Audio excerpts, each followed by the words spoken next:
श्रीमती प्रियंका गांधी वाड़ा।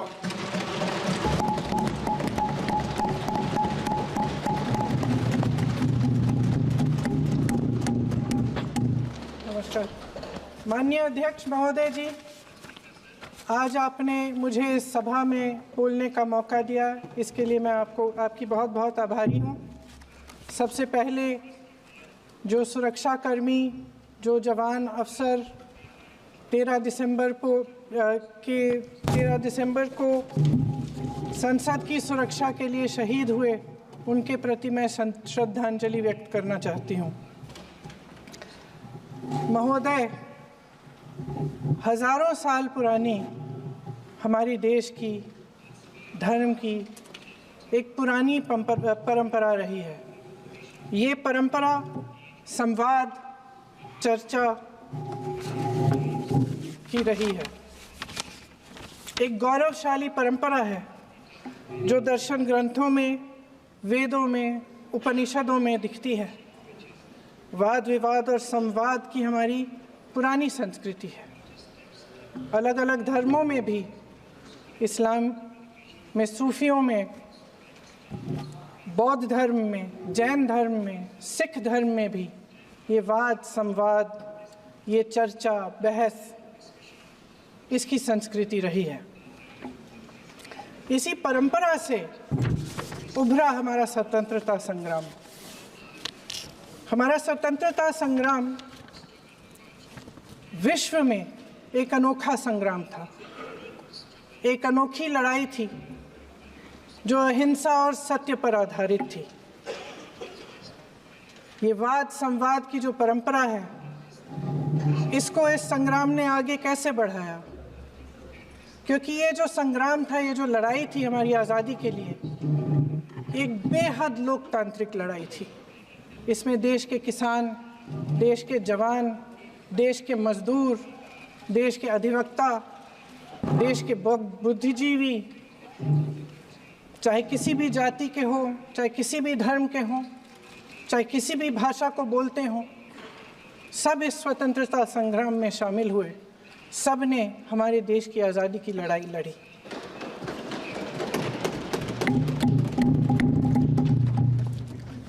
और उसी आज़ादी की लड़ाई से एक आवाज़ उभरी जो हमारी देश की आवाज़ थी। वो आवाज़ ही आज हमारा संविधान है। साहस की आवाज़ थी, हमारी आज़ादी की आवाज़ थी, और उसी की गूंज ने हमारे संविधान को लिखा और बनाया। ये सिर्फ एक दस्तावेज नहीं है। बाबा साहेब अम्बेडकर, मौलाना आज़ाद जी, राजगोपालाचारी जी और जवाहरलाल नेहरू जी और उस समय के तमाम नेता, जैसे आपने कहा,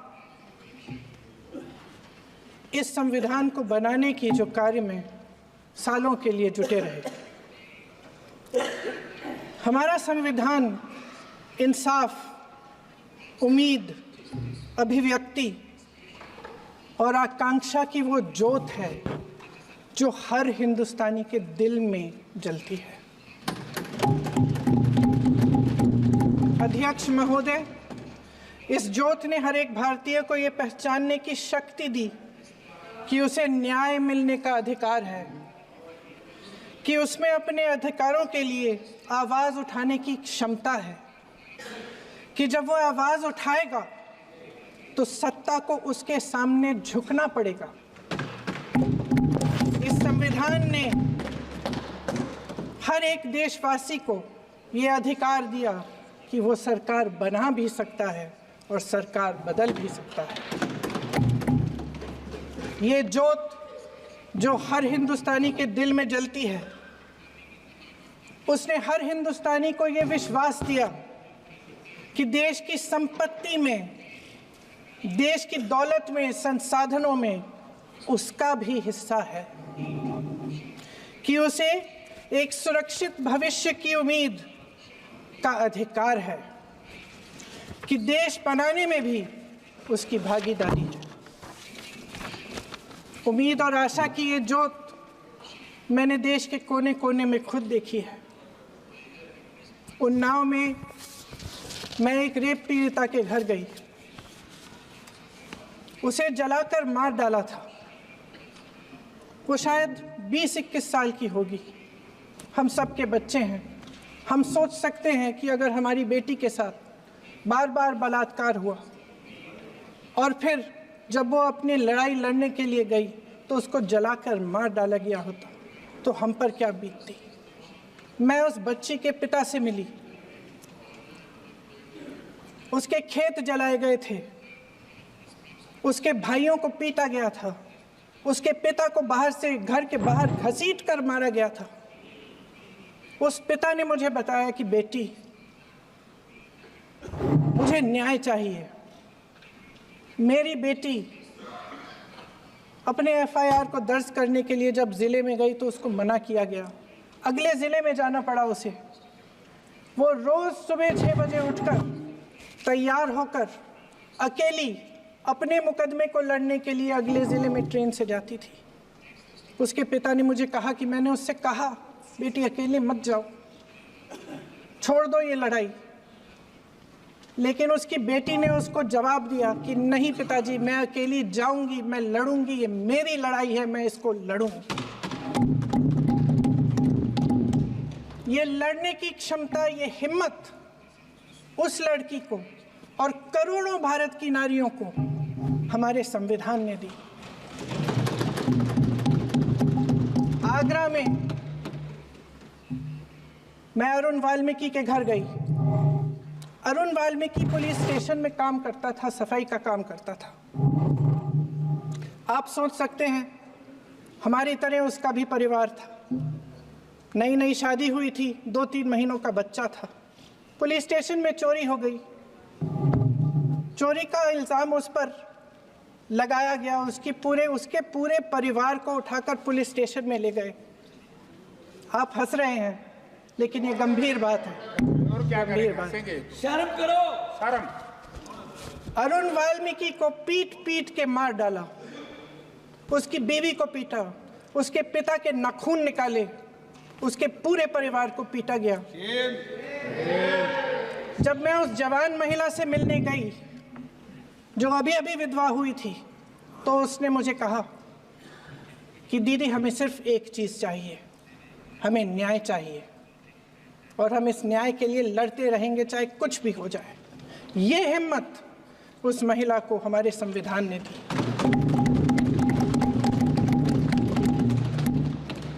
संभल के कुछ लोग आए थे हमसे मिलने जो मृतकों के परिवार के सदस्य थे।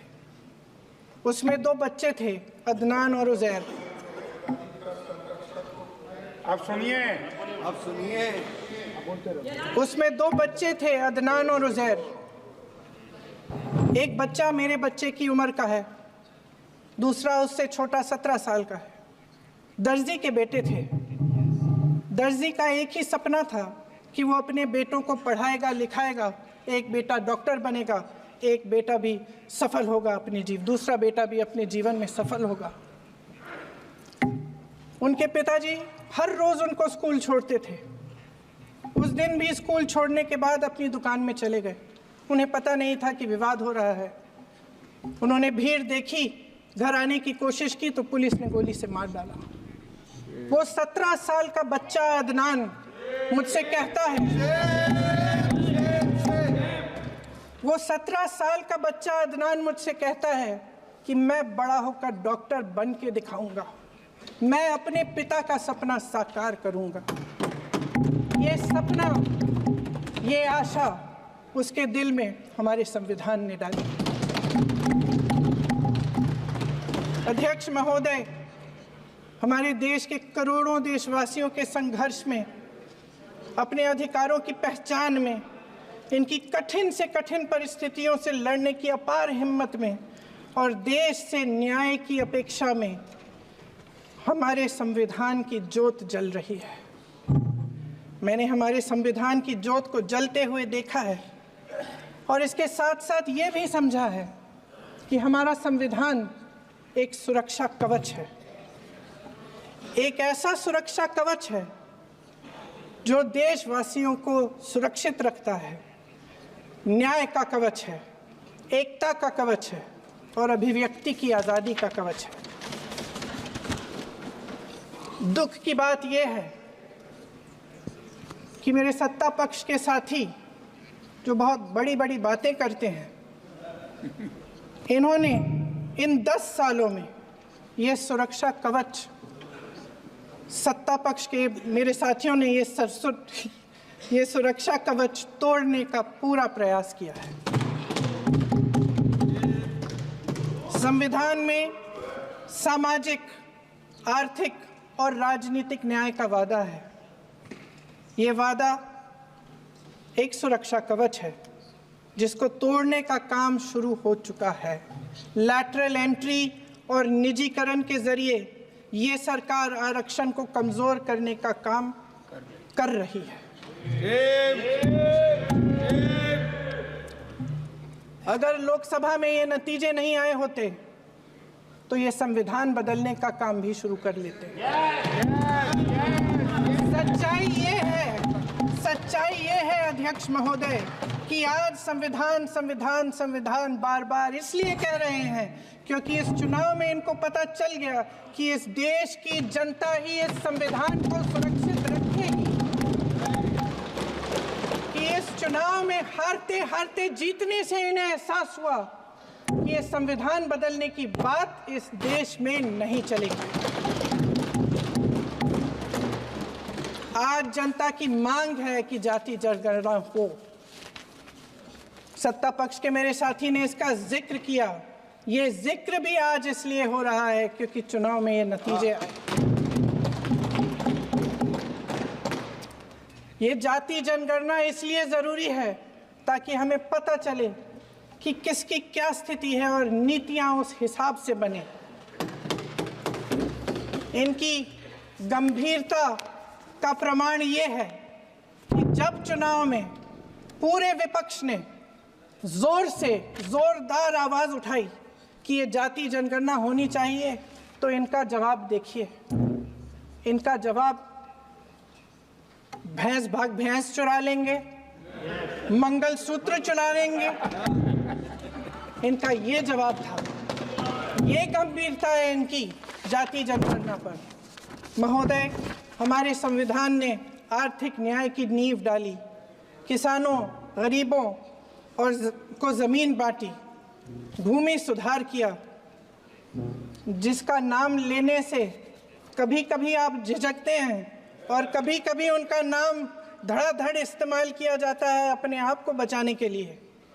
उन्होंने HAL, BHEL, SAIL, GAIL, ONGC, NTPC, railways, IIT, IIM, oil refineries, तमाम PSU बनाए। अध्यक्ष महोदय, उनका नाम पुस्तकों से मिटाया जा सकता है, उनका नाम भाषणों से मिटाया जा सकता है, लेकिन जो उनकी भूमिका रही इस देश की आज़ादी के लिए और इस देश के निर्माण के लिए, वो इस देश से कभी मिटाया नहीं जा सकता। 75 सालों में जनता का भरोसा रहा कि नीतियाँ बनेंगी तो जनता की भलाई के लिए बनेंगी। जल जंगल जमीन का अधिकार मिला आदिवासी भाई बहनों को। इंदिरा जी ने बैंकों का राष्ट्रीयकरण करवाया, खदानों का राष्ट्रीयकरण कराया। कांग्रेस और यूपीए की सरकारों में शिक्षा का, भोजन का अधिकार मिला। 75 सालों में जनता का भरोसा मिला। पहले संसद चलती थी तो जनता की उम्मीद होती थी कि सरकार महंगाई और बेरोजगारी पर चर्चा करेगी, कोई उपाय निकालेगी, कोई रास्ता निकालेगी। लोग मानते थे कि अगर कोई नई आर्थिक नीति बनेगी तो देश की अर्थव्यवस्था को मजबूत बनाने के लिए बनेगी, तो भारतीय बाजार को मजबूत बनाने के लिए बनेगी, उनके भविष्य को मजबूत बनाने के लिए बनेगी। किसान और आदिवासी भाई बहन भरोसा करते थे कि यदि ज़मीन के कानून में संशोधन होगा तो उन्हीं की भलाई के लिए होगा। आप नारी शक्ति की बात करते हैं, आज चुनाव की वजह से शायद इतनी बातचीत हो रही है नारी शक्ति के बारे में, क्योंकि हमारे संविधान ने महिलाओं को ये अधिकार दिया, उनकी शक्ति को परिवर्तित किया वोट में। और आज आपको पहचानना पड़ रहा है कि महिलाओं के बिना, कि नारी शक्ति के बिना ये सरकारें नहीं बन सकती हैं। इसीलिए आज आप नारी शक्ति की बातें दोहरा रहे हैं। जो आप नारी शक्ति का अधिनियम लाए हैं उसको लागू क्यों नहीं करते? वो 10 साल बाद लागू क्यों होगा? क्या आज की नारी 10 साल इंतजार करेगी उसके लागू करने के लिए? क्या बात है, क्या बात है।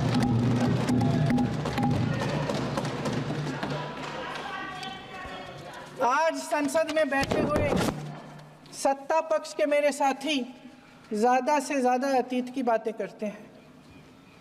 1921 में क्या हुआ, कब हुआ, नेहरू जी ने क्या किया। अरे वर्तमान की बात करिए, देश को बताइए आप क्या कर रहे हैं, आपकी जिम्मेदारी क्या है? कि सारी जिम्मेदारी जवाहरलाल नेहरू की है।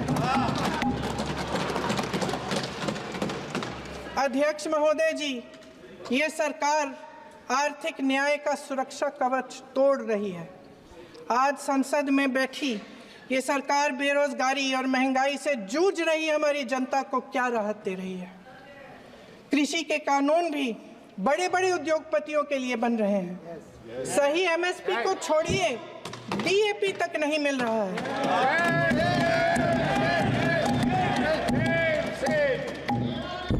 वायनाड से लेकर ललितपुर तक इस देश का किसान रो रहा है। आपदा आती है तो उसको कोई राहत नहीं मिलती। भगवान भरोसे है आज इस देश का किसान, उसको छोड़ दिया गया है। आज हिमाचल में देखिए, जितने भी कानून बने हैं वो सब बड़े बड़े उद्योगपतियों के लिए बन रहे हैं। हिमाचल में जो सेब उगता था उसके जो छोटे छोटे किसान हैं वह रो रहे हैं, क्योंकि एक व्यक्ति के लिए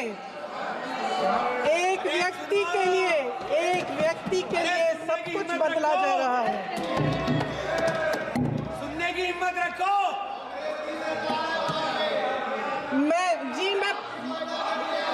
अध्यक्ष महोदय जी, अध्यक्ष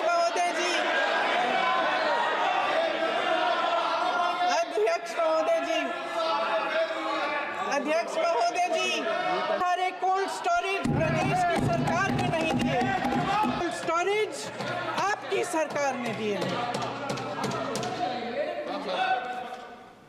देश देख रहा है कि एक व्यक्ति को बचाने के लिए 142 करोड़ देश की जनता को नकारा जा रहा है। सारे बिजनेस, सारे संसाधन, सारी दौलत, सारे मौके एक ही व्यक्ति को सौंपे जा रहे हैं। सारे बंदरगाह, एयरपोर्ट्स, सड़कें, रेलवे का काम, कारखाने, खदाने, सरकारी कंपनियां सिर्फ एक व्यक्ति को दी जा रही है। जनता के मन में हमेशा ये विश्वास होता था कि अगर कुछ नहीं है तो संविधान हमारी सुरक्षा करेगा, मगर आज आम लोगों के बीच ये धारणा बनती चली जा रही है कि सरकार सिर्फ मुनाफे के लिए चल रही है। देश में बहुत तेजी से गैर बराबरी बढ़ रही है। जो गरीब है वो और गरीब हो रहा है, जो अमीर है वो और अमीर हो रहा है। इस सरकार ने आर्थिक न्याय की भी सुरक्षा कवच तोड़ दिया है। राजनीतिक न्याय की जब बात होती है, मेरे सत्ता पक्ष के साथी आज खड़े हुए और तमाम गिनती करने लग गए कि ऐसा हुआ वैसा हुआ, 1975 में जो हुआ, तो सीख लीजिए ना आप भी। सीख लीजिए, आप भी अपनी गलतियों के लिए माफी मांग लीजिए, आप भी बैलेट पे चुनाव कर लीजिए, आप भी बैलेट पे चुनाव कर लीजिए, दूध का दूध पानी का पानी हो जाएगा। आप राजनीतिक न्याय की बात करते हैं, सरकारों को पैसों के बल पर गिरा देते हैं।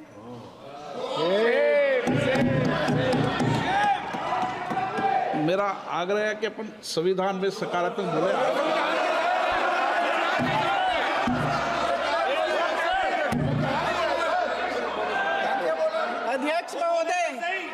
अध्यक्ष महोदय, सत्ता पक्ष के हमारे साथी ने एक उदाहरण दिया उत्तर प्रदेश की सरकार का, तो मैं भी एक उदाहरण दे देती हूँ महाराष्ट्र की सरकार का, मैं भी एक उदाहरण दे देती हूँ हिमाचल की सरकार को तोड़ने की कोशिश किसने की, पैसों के बल पे की, गोवा की सरकार, तमाम उदाहरण है। राजस्थान की क्या ये सरकारें जनता ने नहीं चुनी थी? क्या संविधान इन पर लागू नहीं था?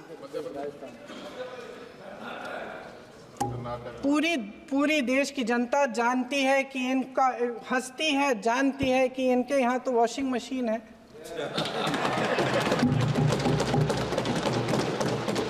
तो यहाँ से वहाँ जाता है, वो धुल जाता है। इस तरफ दाग, उस तरफ स्वच्छता। और मेरे कई ऐसे साथी हैं जो इस तरफ होते थे उस तरफ चले गए, मुझे दिख भी रहे हैं, वॉशिंग मशीन में शायद धुल गए हैं। अध्यक्ष महोदय, जहां भाईचारा और अपनापन होता था, जहां हमारे संविधान ने एकता का सुरक्षा कवच दिया था, वहां शक और घृणा के बीज बोए जा रहे हैं। एकता का सुरक्षा कवच तोड़ा जा रहा है। प्रधानमंत्री जी यहाँ सदन में संविधान की किताब को यूं माथे से लगाते हैं, लेकिन संभल में, हाथरस में, मणिपुर में जब न्याय की गुहार आती है, उठती है, तो उनके माथे पे शिकन तक नहीं आता।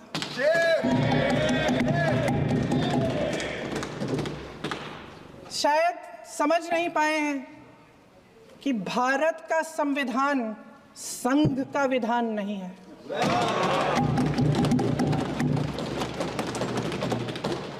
भारत के संविधान ने हमें एकता दी, हमें आपसी प्रेम दिया। उस मोहब्बत की दुकान जिस पर आपको हंसी आती है, उसके साथ करोड़ों देशवासी चले। करोड़ों देशवासियों के दिल में एक दूसरे के लिए प्रेम है, घृणा नहीं है।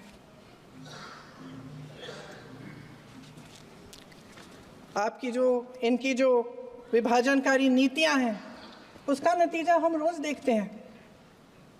राजनीतिक फायदे के लिए संविधान को छोड़िए, देश की एकता को भी ये रख नहीं सकते, इसकी सुरक्षा नहीं कर सकते। हमने संभल में देखा, मणिपुर में देखा। दरअसल इनका कहना है कि अलग अलग इस देश के अलग अलग हिस्से हैं, कैमरा। लेकिन हमारा संविधान कहता है कि ये देश एक है और ये देश एक रहेगा। जहां खुला विवाद होता था, अभिव्यक्ति का सुरक्षा कवच होता था, इन्होंने भय का माहौल पैदा किया है। सत्ता पक्ष के मेरे साथी अक्सर 75 सालों की बात करते हैं, लेकिन इन 75 सालों में ये उम्मीद, आशा, ये अभिव्यक्ति की ज्योति कभी थमी नहीं, कभी बुझी नहीं। इस देश की जनता ने खुलकर आलोचना की, निडर होकर धरने किए, प्रदर्शन किए। जब जब जनता नाराज हुई, तब तब सत्ता को ललकारा, उसे चेतावनी दी, बड़े से बड़े नेताओं को कटघरे में खड़ा किया, उनसे जवाब मांगा, न्याय मांगा। इस देश के छोटे छोटे से नुक्कड़ की दुकानों में, चाय की दुकानों में, इस देश के घरों में, गलियों में, मोहल्लों में, अखबारों में, प्रकाशन घरों में, न्यायपालिकाओं में चर्चा कभी बंद नहीं हुई। लेकिन आज ये माहौल नहीं है। आज जनता को सच बोलने से डराया जाता है, धमकाया जाता है। पत्रकार हो या विपक्ष का नेता हो या किसी यूनिवर्सिटी का प्रोफेसर हो, छात्र संघ हो या कर्मचारियों का संगठन हो, सबका मुंह बंद कराया जाता है। किसी पे ईडी, किसी पे सीबीआई, किसी पे इनकम टैक्स, फर्जी मुकदमे लगवाए जाते हैं, जेल में डाल दिया जाता है, विपक्षी नेताओं को जेल में डाल दिया जाता है, उनको सताया जाता है। किसी को नहीं छोड़ा इस सरकार ने। देशद्रोही कह के उत्तर प्रदेश में मुझे याद है कुछ अध्यापिकाएं प्रदर्शन कर रही थी, उन पर मुकदमा डाल दिया देशद्रोही का, उन्हें देशद्रोही कह दिया। इन्होंने देश का पूरा माहौल भय से भर दिया है। इनकी मीडिया की मशीन झूठ फैलाती है, तरह तरह के आरोप लगाती है, और शायद वह भी भय में ही है। महोदय, मैं इस सदन को याद दिलाना चाहती हूँ कि ऐसा डर का माहौल देश में अंग्रेजों के राज में था। जब इस तरफ बैठे हुए गांधी की विचारधारा वाले लोग आज़ादी की लड़ाई लड़ रहे थे और उस तरफ वाली विचारधारा वाले लोग भय में रहकर अंग्रेजों के साथ साठ-गांठ कर रहे थे। लेकिन अध्यक्ष महोदय, भय का भी अपना स्वभाव होता है। भय फैलाने वाले हमेशा भय का खुद शिकार बन जाते हैं। ये प्रकृति का नियम है। आज इनकी भी यही हालत हो गई है। भय फैलाने के इतने आदी हो गए हैं कि खुद भय में रहने वाले हैं, चर्चा से डरते हैं, आलोचना से घबराते हैं। कई दिनों से हम मांग रहे हैं कि चर्चा करिए, लेकिन चर्चा करने की हिम्मत ही नहीं है।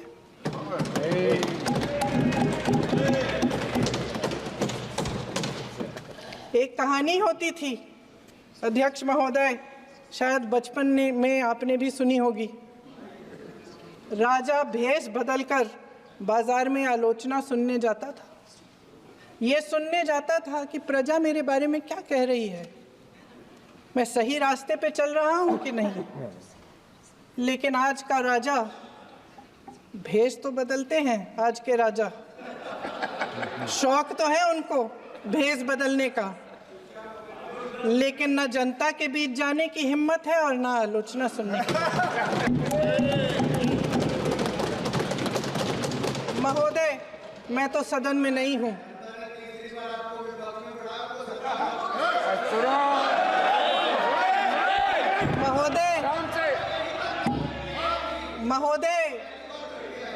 महोदय, जनता में बहुत विवेक है, ये सही है।